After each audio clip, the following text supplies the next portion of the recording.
আনন্দময় এক সাধুসঙ্গ। স্বামী নিত্যমুক্তানন্দ। স্বামী ভূতেশানন্দ মহারাজ একবার অসমের ধুবড়ি আশ্রমে যান।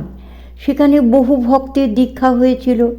ওই আশ্রমের সম্পাদকের ছোট মেয়ে মহারাজকে ধরে বসে তাকেও দীক্ষা দিতে হবে। মহারাজ বলেন, তোমার এখন বয়স কম, তুমি মন্ত্র ভুলে যাবে, কাজেই বড় হয়ে দীক্ষা নেবে। মেয়েটি কিন্তু প্রতিবাদ করে বলে, আমি মন্ত্র ভুলে যাব? আমি স্কুলের কত কত বই পড়ি, পরীক্ষা দিই, এসব আমার মনে থেকে আর মন্ত্র মনে থাকবে না? মহারাজ তার মনের জোর এবং নিজের উপর আস্থা দেখে তখনই সেবককে ডেকে বলেন, ওর দীক্ষা হবে, ওর বাবাকে বলো সব ব্যবস্থা করতে। এই যেন দীক্ষা ছিনিয়ে নেয়া। ঠাকুর যেমন ডাকাত পড়া ভক্তের উদাহরণ দিয়েছেন।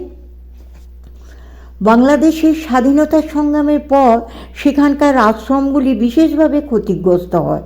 তখন কেবলমাত্র 4টি কেন্দ্রের সাধুরা ছিলেন, অন্য আশ্রমগুলি ভক্তদের দ্বারা পরিচালিত হতো। এই 4টি আশ্রম হলো ঢাকা, নারায়ণগঞ্জ, ঢাকার শাখা কেন্দ্র, বাগেরহাট ও দিনাজপুর। তখন ঢাকা মঠের অধ্যক্ষ ছিলেন অক্ষরানন্দজি কালীপদ মহারাজ। তাঁরই একান্ত আগ্রহে ভূতেশানন্দজি বাংলাদেশে যেতে থাকেন এবং নানা অসুবিধা সত্ত্বেও তিনি সব আশ্রমে যান ও দীক্ষা দেন। প্রথম ওই আশ্রমে খুবই অসুবিধা হতো। বলতে গেলে কোনো ব্যবস্থাই ছিল না। না ছিল থাকার ভালো জায়গা, না ছিল দীক্ষার ঘর যেখানে অন্তত 100 জনের দীক্ষা হতে পারে। মজার বিষয় হলো, এই অসুবিধাগুলি মহারাজ খুব উপভোগ করতেন। আমরা সেবকরা নানাভাবে চেষ্টা করতাম যাতে তার কোনো অসুবিধা না হয়। আমাদের প্রচেষ্টা দেখে তিনি আরও মজা করে নানা কথা বলতেন। কখনো কখনো দেখা গিয়েছে ব্যবস্থাপনার ত্রুটিগুলি নিয়ে তিনি নানা রকমের মজা করছেন। তার হাঁটুতে ব্যথা ছিল, তাই টয়লেটে কোমরের প্রয়োজন হতো। বাংলাদেশের বেশিরভাগ কেন্দ্রে তার ব্যবস্থা ছিল না, চেয়ার কেটে একটা মোটামুটি ব্যবস্থা করা হতো। অনেক ক্ষেত্রে তা হয়তো যথাযথ হতো না, তা নিয়েও তিনি বেশ মজা করতেন। এর কারণ ছিল আমরা সেবকরা যাতে মনে কষ্ট না পায় বা আশ্রম পরিচালকদের কিছু না বলি। এমনিতেই আশ্রমগুলির যুদ্ধে বিধ্বস্ত, ভক্ত সংখ্যা খুবই কম। এর মধ্যে তাঁরা যতটা পেরেছেন তার আয়োজন করেছেন। আমরা কিছু বললে তারা আরও ব্যতিব্যস্ত হয়ে পড়বেন। একবার একটা মজার ঘটনা ঘটে। আমরা বাগেরহাট আশ্রমে গিয়েছি। সেখান থেকে একটি নতুন জায়গায় যাওয়া হবে এবং দীক্ষাও হবে। ঢাকা মঠের অধ্যক্ষ অক্ষরানন্দ মহারাজও আমাদের সঙ্গে যাবেন। তিনি দায়িত্বপ্রাপ্ত লোকদের বারবার জিজ্ঞাসা করছেন, রাস্তা ঠিক আছে তো? মহারাজের কোনো অসুবিধা হবে না তো? সকলেই বলছে সব কিছু ঠিকঠাক আছে। যথা সময়ে আমরা যাত্রা করলাম মহারাজকে নিয়ে। কিন্তু বিপদ হলো, এক জায়গায় রাস্তা বেশ ভাঙা, বৃষ্টি হয়েছিল, জলের তোড়ে ভেঙে গিয়েছে, তখনও মেরামত হয়নি। অবস্থা দেখে তো আমরা চিন্তিত হলাম, কী করে মহারাজের গাড়ি পার করা হবে। এদিকে তো অক্ষরানন্দজি রেগে বকাবকি করতে লাগলেন উদ্যোক্তাদের। মহারাজ চুপচাপ গাড়িতে বসে আছেন। হঠাৎ দেখি বাগেরহাট আশ্রমের অধ্যক্ষ ছেলেদের চিৎকার করে বলছেন, হেলিকপ্টারে ছেলেদের নিয়ে আয়, ওরা ঝুড়ি কোদাল নিয়ে আসুক, তাড়াতাড়ি রাস্তা ঠিক করতে হবে। পূজনীয় মহারাজ জিজ্ঞেস করলেন, কি বলছে ওরা? বললাম, হেলিকপ্টারে ভলেন্টিয়ারদের আনতে বলছেন রাস্তা ঠিক করার জন্য। মহারাজ বললেন, ওদের আসার কি দরকার, আমরাই তাতে যেতে পারি। আমিও তাই ভাবছিলাম। পরে খোঁজ নিয়ে জানা গেল ওখানে এক প্রকার সাইকেল সার্ভিসকে হেলিকপ্টার সার্ভিস বলে। তা ভাড়ায় চলাচল করে। সাইকেলের সামনে বসলে একরকম ভাড়া, পিছনে কাঠ দিয়ে বিশেষ ব্যবস্থা আছে, সেখানে বসলে আলাদা ভাড়া, আর জিনিসপত্র নিলে অন্যরকম। ওই এলাকার এটি হচ্ছে সহজলভ্য ও সস্তা যানবাহন।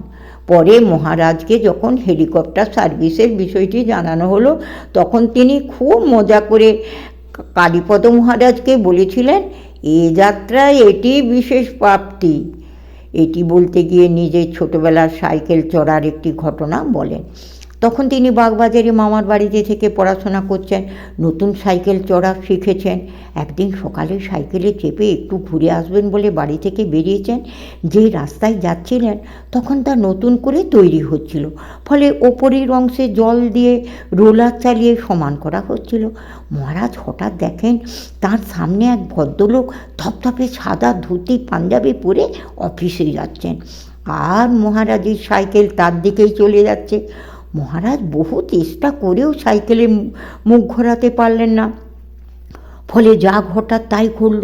তাঁর সাইকেল গিয়ে ধাক্কা মারল ভদ্রলোকের পিছনে, আর রাস্তার জল কাদা মাখা সাইকেলের টায়ার মুহূর্তে সাদা কাপড়কে রাঙিয়ে দিল। মহারাজ বলছিলেন, আমার অসহায় অবস্থা ও মুখের কান্না ভরা ভাব দেখে ভদ্রলোক আমাকে আর বকাবকি না করে মৃদু ধমকের সুরে বললেন, সাইকেল ভালো করে শিখে তারপর রাস্তায় নামবে। এই বলে ভদ্রলোক দ্রুত বাড়ির পথ ধরলেন কাপড় পাল্টানোর জন্য, আর আমি প্রাণ ভয়ে পালিয়ে বাঁচলাম। একবার বাংলাদেশে যাওয়া হয়েছে, বিভিন্ন কেন্দ্র ঘুরে আমরা চট্টগ্রাম আশ্রমে আছি।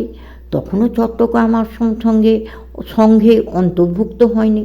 ভক্তরাই আশ্রম পরিচালনা করতেন। সেখানে বহু ভক্তের সমাগম হতো এবং দীক্ষাও হয়েছে অনেকে। এক কথায় জমজমাট আশ্রম, কিন্তু আশ্রমের পরিসর ছোট হওয়ার কাজের খুব অসুবিধা হতো।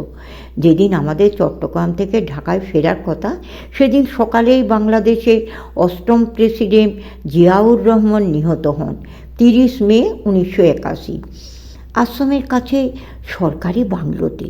ফলে সমগ্র বাংলাদেশে মিলিটারি শাসন জারি করা হয়। তা সত্ত্বেও আমরা চট্টগ্রাম থেকে বিমানে ঢাকায় ফিরে আসি।